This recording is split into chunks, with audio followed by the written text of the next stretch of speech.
मतलब आप देख लीजिए कितने ही ऐसे लोग हैं जो कि पैसा होने के बाद भी सफल नहीं है, पैसा होने के बाद भी वो अपनी जिंदगी को नहीं जी पा रहे, पैसा होने के बाद भी वो दूसरों की हेल्प नहीं कर पा रहे, पैसा होने के बाद भी वो अलग लेवल का थॉट है। आज विजय माल्या का एग्जाम्पल कोई नहीं देगा, ओके, पैसा तो है, बहुत कुछ था, राइट, लेकिन nobody can give his example. आज नीरव मोदी और ऐसे कई सारे लोग हैं जिनके पास अथाह पैसा था, बहुत पैसा था इन लोगों के पास, लेकिन are they all successful? Not at all. So अगर आपके माइंड में है कि पैसा हो गया तो मैं तो आसानी से सफल हो जाऊंगा, तो आई थिंक ये सबसे बड़ी भूल है, ये सबसे बड़ी बेवकूफ़ी है, ये सबसे बड़ी ये सबसे बड़ी मुश्किल है लोगों की। इट इज़ नॉट पॉसिबल कि पैसा होगा तो आप सफल बनोगे। मैं तो ये कहता हूँ कि जब आपके पास पैसा नहीं है और एक एक ईंट आप अपने विजन के बेस पे बनाते बनाते बनाते फिर धीरे धीरे जो आपके पास पैसा आएगा वो आपको सफल बनाएगा। आप पैसों के कारण सफल नहीं बनोगे, बल्कि पैसे अगर आपके पास, आप अंबानी के घर में पैदा हुए, जैसे कि कल हुआ है शायद, उसके कल या परसों उसके घर में एक नया मेहमान आया है, उसकी किताब कोई नहीं लिखेगा यार, वो वर्ल्ड के 6th रिचेस्ट मैन का बेटा है। हाँ, उसकी किताब लिखी जा सकती है अगर वो कुछ सच में अद्भुत करे इस दुनिया के अंदर, ठीक है। सो पैसा मतलब व्हाट, मतलब लोग कहते हैं सफलता आने के लिए पैसा चाहिए, मैं कहता हूँ पैसे से सफलता नहीं आएगी, सफलता के कारण जो पैसा आएगा वो आपको हेल्प करेगा। सिर्फ पैसा दे दिया जाए आपको 10 करोड़ रुपया, आपने देखा होगा कई लोग कौन बनेगा करोड़पति में पैसा जीत गए एंड उसके बाद उनकी हालत वापस से बैंकरप्सी की हो गई, alright. So that is not right. अब कोई कहता है स्पेशल स्किल्स हो तो मजा आ जाए। दोस्तों थोड़े दिन पहले मैं अपने एक दोस्त से मिला जो कि चावल के दाने पे 130 नाम लिख सकता है, 130 names he can write only on a grain of rice, okay? एक चावल के दाने पे 130 नाम लिखना, मतलब कैन यू इमेजिन कितनी बारीकी से वो बंदा काम कर सकता है, इतना बारीकी से कोई आदमी काम कर सकता है। ही इज क्या कहते हैं, मिनी आर्ट करके आर्टिस्ट है वो कहता है घोड़े की पूंछ का बाल जो है उसके ऊपर मैं आपका नाम लिख के आपको दे सकता हूँ, और वो भी पता नहीं 10-15 नाम एक साथ उस एक की डायमीटर में। स्पेशल स्किल है, लेकिन पता है खाने पीने के लिए भी मोहताज है आज की डेट में, कोई नहीं पूछ रहा क्योंकि स्पेशल स्किल है but there is no vision. Look at Ustad Bismillah Khan, shehnai maestro थे। Ustad was given the honour to performing in India's first Republic Day 1950। मतलब आप कौन नहीं जानता उस्ताद बिस्मिल्लाह खान को, सभी जानते हैं। शहनाई के बादशाह थे, चैंपियन थे। अवार्ड अगर उनको देखें तो लुक एट द अवार्ड्स, एक बार पढ़ने की कोशिश करो कितने सारे अवार्ड है, रिकॉग्निशंस आप देखने की कोशिश कीजिए। Bismillah Khan had honorary doctorate from Banaras university, Vishwa Shanti Niketan,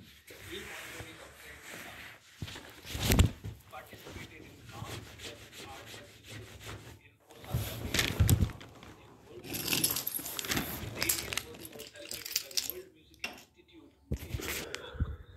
was invited by the then Prime Minister of India, Pandit Jawaharlal Nehru, to play Shehnai on the first Independence Day. Padma Shri, Padma Vibhushan, look at incredible achievements, है ना।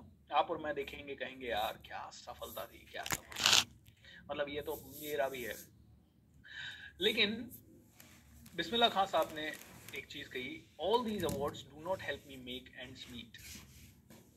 My humble plea to both Prime Minister Atal Bihari Vajpayee and the President K.R. Narayanan has gone unheard. I had personally explained to Vajpayee ji how it was becoming increasingly difficult for me to run my huge household of children and grandchildren. I did not wish to speak about all this publicly, but circumstances have compelled me to do so. It's really painful. यानी कि कहने का मतलब है ये सारे award सब कुछ तो आपने दे दिए, लेकिन मेरे पास खाने पीने के लिए कुछ नहीं है, मैं अपने घर परिवार वालों का पेट नहीं पाल पा रहा, ओके। और जब बिस्मिल्लाह खान साहब इस दुनिया से गए, he was like this, living like this. Now पूरी दुनिया कह रही है उस्ताद क्या सक्सेस है, क्या सक्सेस है, क्या सम्मान मिला है, कितनी बड़ी आपकी लाइफ है, लेकिन उस्ताद को हर रोज घर पे खाने पीने के लिए मोहताज होना पड़ रहा था, या छोटी छोटी चीज़ों में कॉम्प्रोमाइज़ करना पड़ रहा था, या he was not able to do और help his children the way he wanted to help. तो do you really think Ustad was success? क्या उस्ताद को ऐसा लगता था कि वो सक्सेस थे?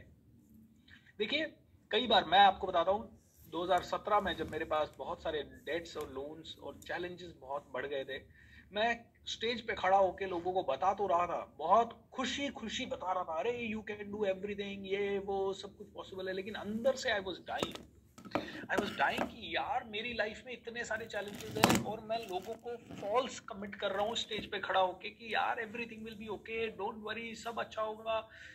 उस समय फेथ नहीं आ रहा था, उस समय चैलेंजेस आ रहे थे, उस समय लग रहा था टेंशन बहुत ज्यादा थी, बैंक वालों के फोन आ रहे थे, दोस्तों के फोन आ रहे थे, जिन जिन से पैसा ले रखा था वो सभी लोग कंप्लेन कर रहे थे, कई सारे कस्टमर नेगेटिव हो रहे थे, टीम नेगेटिव हो रही थी, कई टीम मेंबर्स ने छोड़ा उस समय में, मतलब बहुत सारे नेगेटिव रीजन, घर में झगड़े हुए, मेरी वाइफ के झगड़े हुए, कई सारे चैलेंजेस एक के बाद एक, एक के बाद एक, एक के बाद एक। एंड उस समय ये लग रहा था oh shit, I am talking big but is it happening, is it going to happen. लेकिन हाँ, हर सुबह उठता था, फिर से उम्मीद जागती थी कुछ अच्छा होगा, कुछ अच्छा होगा, एंड थैंक गॉड कि सब कुछ अच्छा हो चुका है and everything is getting much much much better than before. लेकिन I can relate to this situation. ये सिचुएशन ऐसी सिचुएशन है जहां आदमी कहता है काय का सक्सेस, इनफैक्ट मोटिवेशन खुद का ही मरता जाता है। So this is not the success. Okay, so कई लोग कहते हैं मेरे पास कॉन्टैक्ट्स हैं तो मैं सफल हूं, कई लोगों के पास भर भर के कॉन्टैक्ट है, पूरी दुनिया के कॉन्टैक्ट है, पूरा गांव उनको जानता है। Are they all successful? No. लोग कहते हैं सफल होने के लिए टेक्नोलॉजी चाहिए, इनोवेशन चाहिए। ओके, बीच बीच में आप हल्का फुल्का चैट लिख दे सकते हैं, लेकिन ओनली टू ऐड वैल्यू दोस्तों, है ना। Don't disturb people by writing unnecessary things on the chat. Alright, so technology and innovation, लोगों ने कहा कि बहुत सारी टेक्नोलॉजी होगी, बहुत इनोवेशन होगा तो हम लोग सफल हो पाएंगे। यार HMT जैसी घड़ी की company, I want to tell you, जब मैं छोटा था मैंने पापा मम्मी सबके हाथों में या रिलेटिव सबके हाथों में एक ही घड़ी देखी थी, HMT। और उनसे पूछा तो किसी ने कहा ये मेरी शादी में मिली 25 साल पहले, किसी ने कहा 30 साल पहले मिली, किसी ने कहा 35 साल पहले मिली। मेरे नाना जी वगैरह के हाथ में 50-50, 40-40 सालों से वो घड़ियां, और एक बार भी कभी रिपेयर के लिए नहीं गई, एक बार भी कभी रिपेयर के लिए नहीं गई। इसका मतलब टेक्नोलॉजी धांसू थी, राइट? लेकिन चली नहीं आगे, खत्म हो गई, बंद होनी पड़ी कंपनी। एंड डेफिनेटली विजनरी आलोक लिखते हैं, कोडैक, नोकिया एंड कई सारी चीजें, ऐसी कई कंपनियां हैं। क्या टेक्नोलॉजी में कमी थी? सैमसंग, क्या टेक्नोलॉजी में कमी थी? सॉरी, सैमसंग क्या, नोकिया, टेक्नोलॉजी में कमी थी? No, Nokia was ruling the world, लेकिन खत्म हो गया। क्यों खत्म हो गया? क्योंकि कहीं ना कहीं नोकिया ने से कहा हम नहीं बदलेंगे। Technology and innovation is not about change. या याहू, IBM, कई सारी कंपनियां हैं, जेरोक्स, सब खत्म होते गए क्योंकि टेक्नोलॉजी एंड इनोवेशन तो था, लेकिन कहीं ना कहीं दूर की सोच नहीं हो पाई, या उसमें गड़बड़ हो गई, एक गड़बड़ और काफी कुछ डिस्ट्रॉय हो जाता है। आयुर्वेदा सबसे पुरानी टेक्नोलॉजी है भारत की, लेकिन आज योगा, आयुर्वेदा को पैकेजिंग करके कौन बेच रहा है? विदेशी लोग, क्योंकि कहीं ना कहीं हम उसे नहीं बना पाए, कॉम्प्लेसेंसी आ गया। Very true Shashi. Now Bethany god brothers, ये कहते हैं हैदराबाद के ये जो बेथिनी गॉड ब्रदर्स हैं, ये लोगों के पास अस्थमा को क्योर करने की सबसे भयंकर बढ़िया पावरफुल, जो भी कहना चाहें वो टेक्निक है। एंड वो मछली के अंदर पता नहीं कुछ दवाई वगैरह देके अस्थमा को ठीक कर दें। लेकिन कंडीशन एक है, आप कहीं पे भी हो, आपको हैदराबाद ट्रैवल करके जाना होगा। ऑलराइट, आप कहीं पे भी हो, 160 सालों से, ये 6-7 साल पुरानी होगी स्लाइड, तो आई थिंक अभी ये 160-70 सालों से, 170 साल हो गए होंगे शायद, 170 साल से ये टेक्नोलॉजी इनके पास जिंदा है और हजारों लाखों लोगों का अस्थमा क्योर हुआ है। हाउएवर वो कहते हैं भैया हैदराबाद आओ, हम किसी को सिखाएंगे नहीं, ये हमारा पेटेंट है। अब जस्ट इमेजिन कीजिए, अगर किसी ने पेनिसिलिन या फिर एक्सरे या फिर जयपुर फूड या फिर टेस्ला कहता भैया सुनो, ये जो कार बनेगी ना इलेक्ट्रॉनिक, ये मैं ही चलाऊंगा।